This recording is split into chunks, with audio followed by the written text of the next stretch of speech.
Level up your Python coding skills and supercharge your projects by mastering GitHub, the ultimate platform for collaboration and version control. First, create a free GitHub account. If you don't already have one, this is your digital workspace for managing your code. Think of it as your coding headquarters on the cloud. Next, familiarize yourself with core GitHub concepts, starting with repositories. Repositories are essentially project folders where your code will live. And commits, which are snapshots of the changes you've made. Branches are used to isolate different lines of development.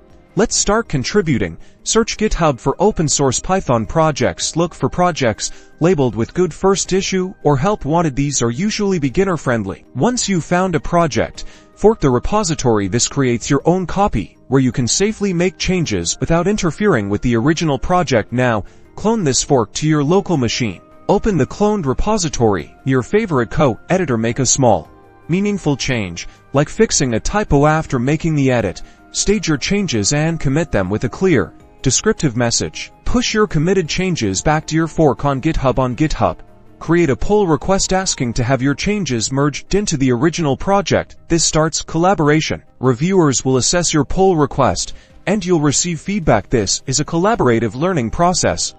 Practice makes perfect, so keep practicing, keep collaborating, and watch your Python coding skills soar.